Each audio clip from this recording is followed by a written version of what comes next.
Number first, आधुनिक शिक्षा में शिक्षण को सबसे अच्छी तरह इस रूप में समझा जा सकता है, किस रूप में समझा जा सकता है? सीखने के अनुभवों को सुगम बनाना। दोस्तों क्वेश्चन के साथ आंसर बताएंगे, अभी ज़्यादा एक्सप्लेन नहीं करेंगे, नहीं तो बहुत लंबा वीडियो बन जाएगा। और अभी आप लोग आंसर मिलाइए, इसका एक्सप्लेनेशन हम बाद में लेके आएंगे। नेक्स्ट क्वेश्चन, क्वेश्चन नंबर 2, कौन सा कारक बच्चों में भावनात्मक सुरक्षा से सबसे अधिक निकटता से जुड़ा हुआ है? कौन सा कारक बच्चों में भावनात्मक सुरक्षा से सबसे अधिक से जुड़ा हुआ है? तो यह अधिकार पूर्ण पालन पोषण से। नेक्स्ट क्वेश्चन, क्वेश्चन नंबर 3, 12 से 14 वर्ष की आयु में मार्गदर्शन सेवाओं को विशेष रूप से ध्यान देना चाहिए। 12 से 14 वर्ष की आयु में मार्गदर्शन सेवाओं को विशेष रूप से ध्यान देना चाहिए। कैसा ध्यान देना चाहिए? यह भावनात्मक विनियमन और सहपाठी संबंध। क्वेश्चन नंबर 4, प्रारंभिक किशोरावस्था के दौरान पहचान निर्माण काफ़ी हद तक इससे प्रभावित होता है। किससे प्रभावित होता है? सहकर्मी समूह की बातचीत से। ऑप्शन नंबर सी सही है।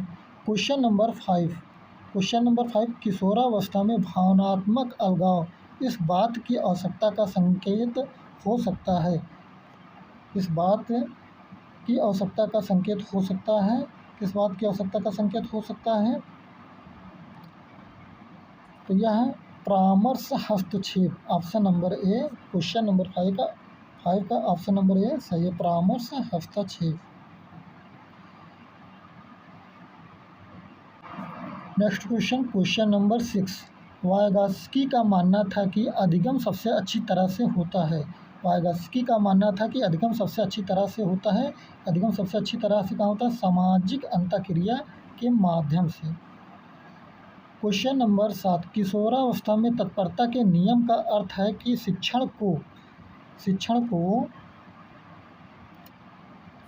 किशोरावस्था में तत्परता के नियम का अर्थ है कि शिक्षण को किशोर के मानसिक विकास के स्तर और समझने की क्षमता के अनुरूप होना चाहिए। ऑप्शन नंबर ए सही है। नेक्स्ट क्वेश्चन, क्वेश्चन नंबर 8, परीक्षा के दौरान जब भावनाएं तर्क शक्ति पर हावी हो जाती हैं तो प्रभावित होने वाली प्राथमिक संज्ञानात्मक प्रक्रिया यह होती है। परीक्षा के दौरान जब भावनाएं तर्क शक्ति पर हावी हो जाती हैं तो प्रभावित होने वाली प्राथमिक संज्ञानात्मक प्रक्रिया यह होती है। क्या होती है? कार्यशील स्मृति। क्या होती है? कार्यशील स्मृति। क्वेश्चन नंबर 9, लचीला मूल्यांकन समावेश का समर्थन करता है क्योंकि यह सभी मूल्यांकन को समाप्त करता है। ये नहीं होगा। पक्षपात को प्रोत्साहित करते भी नहीं। सीखने के समान प्रदर्शन को सुनिश्चित करता है। अनुचित लाभ को बढ़ावा देता। ऑप्शन नंबर सी इसका सही होगा। सीखने के समान प्रदर्शन को सुनिश्चित करता है।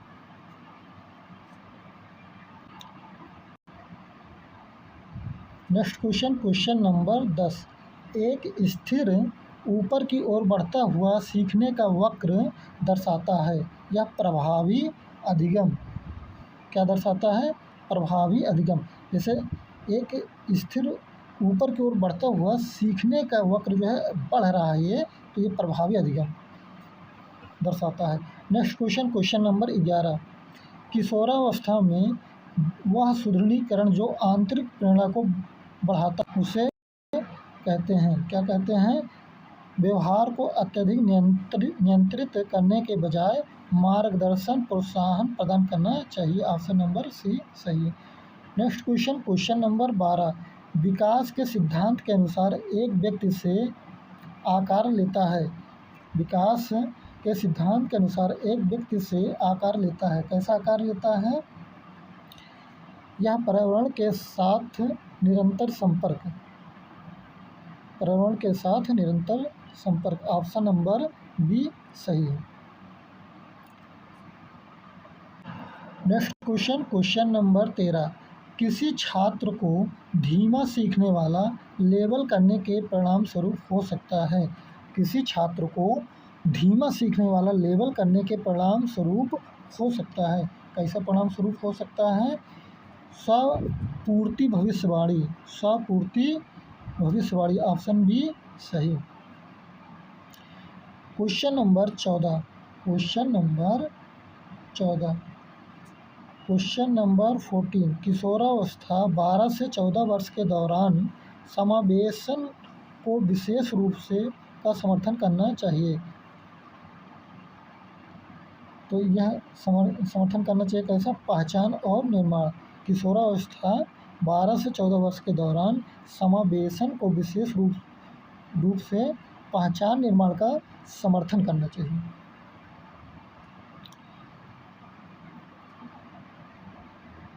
क्वेश्चन नंबर 15, क्वेश्चन नंबर 15, परामर्श के दौरान गोपनीयता सुनिश्चित करने वाला शिक्षक यह दर्शाता है। परामर्श के दौरान गोपनीयता सुनिश्चित करने वाला शिक्षक यह दर्शाता है, क्या दर्शाता है? पेशेवर नैतिकता, ऑप्शन नंबर बी सही है। क्वेश्चन नंबर 16, अधिगम अक्षमता वाले किशोरों को सबसे अधिक लाभ किससे होता है? अधिगम अक्षमता वाले किशोरों को सबसे अधिक लाभ किससे होता है? स्कूल से निष्कासन से तो लाभ होगा नहीं, प्रतिस्पर्धा से भी नहीं होगा, संरचित प्रतिक्रिया और रणनीति प्रशिक्षण, सार्वजनिक सुधार किससे होगा? संरचित प्रतिक्रिया और रणनीति प्रशिक्षण से। अधिगम अक्षमता वाले किशोरों को सबसे अधिक लाभ किससे होगा? इससे संरचित प्रतिक्रिया और रणनीति प्रशिक्षण से। नेक्स्ट क्वेश्चन, क्वेश्चन नंबर 17, शिक्षण में प्रभावी संचार का एक अच्छा उदाहरण निम्नलिखित में से कौन सा है? कक्षा शिक्षण में प्रभावी संचार का एक अच्छा उदाहरण निम्नलिखित में से कौन सा है? छात्रों की समझ की परवाह किए बिना व्याख्यान जारी करना, ये गलत हो जाएगा। छात्रों की प्रतिक्रियाओं पर नज़र रखना और शिक्षण विधि को समायोजित करना, ऑप्शन नंबर बी सही होगा। नेक्स्ट क्वेश्चन, क्वेश्चन नंबर 18, भावनात्मक असुरक्षा का परिणाम हो सकता है। भावनात्मक असुरक्षा का परिणाम हो सकता है कम एकाग्रता। क्वेश्चन नंबर 19, किशोरावस्था में वैचारिक परिवर्तन के लिए आवश्यकता होती है। किशोरावस्था में वैचारिक परिवर्तन के लिए आवश्यकता होती है, कैसी आवश्यकता होती है? पूर्व धारणा का खंडन, option number C. Next question, question number 20, किशोरावस्था में साथियों द्वारा मध्यस्थता से सीखना इसे बढ़ावा देता है। किशोरावस्था में साथियों द्वारा मध्यस्थता से सीखना इसे बढ़ावा देता है। किसको बढ़ावा देता है? पारस्परिक उत्तरदायित्व। क्वेश्चन नंबर, वह किशोर जो असफलता का कारण क्षमता के बजाय प्रयास की कमी को मानते हैं, उनमें प्रदर्शित होने की संभावना होती है। कैसी प्रदर्शित होने की संभावना होती है? उनमें विकास उन्मुखीकरण, ऑप्शन नंबर डी सही है। Next question 22, next question, question number 22, अत्यधिक प्रतिस्पर्धा कम कर सकती है। अत्यधिक प्रतिस्पर्धा कम कर सकती है, क्या कम कर सकती है? आंतरिक प्रेरणा। अत्यधिक प्रतिस्पर्धा कम कर सकती है, आंतरिक प्रेरणा कम कर सकती है। क्वेश्चन नंबर 23, शिक्षण सत्र में परिचयात्मक चरण का मुख्य उद्देश्य निम्नलिखित होता है। शिक्षण सत्र में परिचयात्मक चरण का मुख्य उद्देश्य होता है। मुख्य उद्देश्य क्या होता है? पिछली जानकारी को नई सामग्री से जोड़ना, पिछली जानकारी को नई सामग्री से जोड़ना, यानी कि connect previous knowledge with new content, option number A सही है। नेक्स्ट क्वेश्चन, क्वेश्चन नंबर 24, एक उच्च क्षमता वाला छात्र टाल मटोल के कारण बार बार कार्य समय पर पूरा करने में असफल रहता है। यह सबसे अधिक संभावना किस में कठिनाई को दर्शाता है। यह किसमें कठिनाई को दर्शाता है? आत्मनियमन में कठिनाई को दर्शाता है। मध्यम स्तर की भावनात्मक उत्तेजना सुधारती है। मध्यम स्तर की भावनात्मक उत्तेजना सुधारती है। क्या सुधारती है? सीखने के प्रदर्शन। क्वेश्चन नंबर 25 का ऑप्शन नंबर सी, सीखने के प्रदर्शन सही है। क्वेश्चन नंबर 26, सुदृढ़ीकरण अनुसूचियाँ इसको प्रभावित करती है। सुदृढ़ीकरण अनुसूचियाँ इसको प्रभावित करती है। किसको प्रभावित करती है? ऑप्शन नंबर ए, प्रतिक्रिया की गति और दृढ़ता।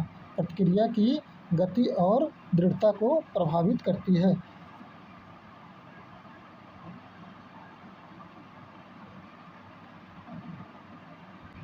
नेक्स्ट क्वेश्चन नंबर 27, एक छात्र चरों के बीच के संबंधों की कल्पना करने के बाद अचानक भौतिकी की एक अवधारणा को समझ जाता है। यह दर्शाता है, यह क्या दर्शाता है? यह अंतर्दृष्टि को दर्शाता है। क्वेश्चन नंबर 28,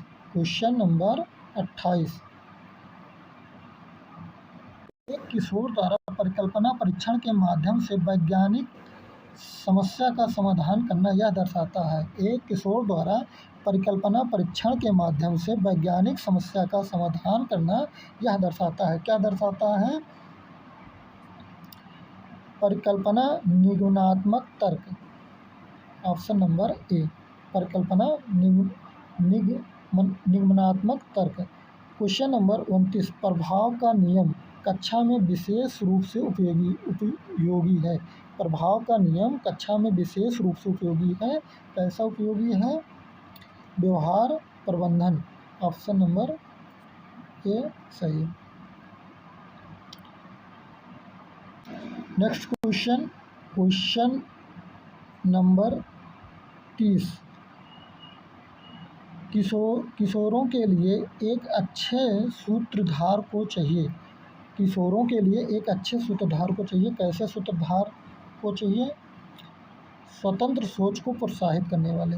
तो इस प्रकार ये CDP का 30 क्वेश्चन कंप्लीट होता है। आप लोग कमेंट के माध्यम से ज़रूर बताइएगा कि CDP के ये 30 प्रश्न में आप लोगों के कितने क्वेश्चन सही हो रहे हैं।